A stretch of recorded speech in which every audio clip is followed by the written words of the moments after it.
பெங்களூர் ட்ரெயினில் என் வண்டியை சரி பண்ணுறதுக்கு இவ்வளோ சார்ஜ் பண்ணுவாங்கன்னு நான் நினச்சி கூட பார்க்கலங்க. இது பார்ட் 3, பார்ட் 2 அண்ட் பார்ட் 1 பார்க்காதவங்க இந்த வீடியோ முடிஞ்சதுக்கப்புறம் என் பேஜில் போய் அந்த வீடியோவும் பாருங்கள். அப்போ தான் என்ன நடந்தது அப்படிங்கிறது முழுசாக உங்களுக்கு தெரியும். அந்த ஆர்எஸ்ஐ ஓட்டிகிட்டு வந்த டிரைவர் வந்து ஒன்று கன்னடா பேசுகிறாரு, இல்லை ஹிந்தி பேசுகிறாரு. இது 2 லாங்குவேஜும் எனக்கு தெரியாது. நான் எனக்கு தெரிஞ்ச லாங்குவேஜில் வந்து அவர்கிட்ட கம்யூனிகேட் பண்ணிகிட்டே போயிட்டு இருந்தேன். போகிற வழியிலேயே டும்கூரில் ஒரு ட்ரெயின் ஷோரூமை பார்த்தோம். ஸோ பெங்களூர் வரையும் கொண்டு போக வேணா, டும்கூர்லேயே ஷோரூம் இருக்குது, கண்டிப்பாக சர்வீஸ் சென்டரும் இங்கேயே தான் இருக்கும்னு சொல்லிட்டு ஷோரூமில் போய் விசாரித்தோம். அப்போ ஷோரூமில் ஒருத்தர் சாப்பிட்டுட்டு இருந்தார்.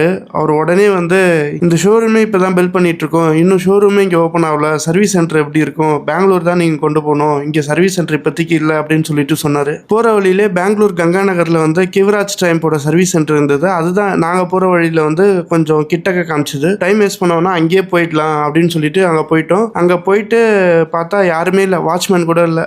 ட்ரெயினோட கேட்டே வந்து மூடிதான் இருந்தது. ஸோ அந்த கேட்டை ஒட்டினாப்படியே வந்து என் வண்டியை நிறுத்திட்டு பக்கத்தில் வந்து ஒரு ரூம் இருந்தது. அங்கே போயிட்டு நைட்டு 12 மணிக்கு ரூம் போட்டுட்டேன். அதுக்கப்புறம் மண்டே மார்னிங் ஆளாக வந்து ட்ரெயின் ஷோரூமில் வந்து நிற்கிறேன்.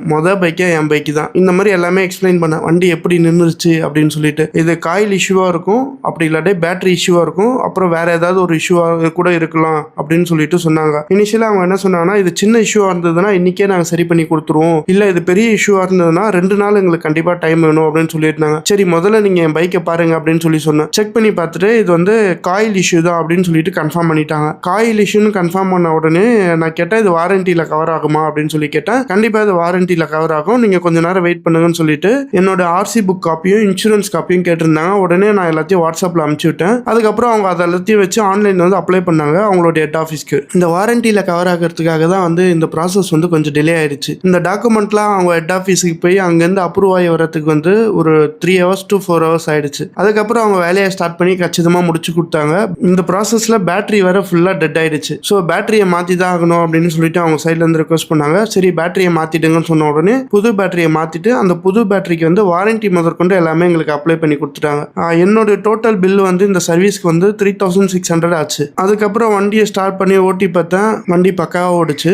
அதுக்கப்புறம் என்ன, பெட்டி படிக்கெல்லாம் கட்டிட்டு வீட்டுக்கு கிளம்ப வேண்டியது தான். ஸோ பெங்களூர் டு சென்னை நான் ஸ்டாப்பாக எங்கேயும் நிறுத்தாமல் வீட்டுக்கு வந்துட்டேன். இந்த ப்ராசஸில் ட்ரையம்பை பற்றி சொல்லி ஆகணுங்க. நம்ம எந்த பிராண்ட் பைக் வச்சிருந்தாலும் என்னைக்காவது ஒரு நாள் இஷ்யூ வந்து தான் இருக்கும். ஸோ இந்த இஷ்யூலேருந்து நம்மளுக்கு ஹெல்ப் பண்ணி எந்த அளவுக்கு வந்து சப்போர்ட் பண்ணுறாங்க அப்படின்ற விஷயத்த பார்க்கும்போது ட்ரையம்பை பாராட்டியே ஆகணுங்க. வெளியூர்லேருந்து ஒருத்தன் வரான், நம்ம ஊரில் மாட்டிக்கிட்டான் அப்படின்னு தெரிஞ்ச உடனே எனக்கு ப்ரையாரிட்டி கொடுத்து என் இஷ்யூ உடனே சால்வ் பண்ணி கொடுத்தாங்க. நான் இப்படிப்பட்ட சூழ்நிலையில் இருக்கும்போது எனக்கு உதவி செஞ்ச எல்லா நல்ல உள்ளவங்களுக்கும் மிகப்பெரிய நன்றி. அதை தவிர எனக்கு சொல்கிறதுக்கு எதுவுமே தெரியல. ட்ராவல் பண்ணுங்க, அப்போ தான் மனிதாபிமானத்தோடு இருக்கிற மனுஷங்க எத்தனை பேர் இருக்காங்கன்றது வந்து உங்களுக்கு தெரிய வரும்.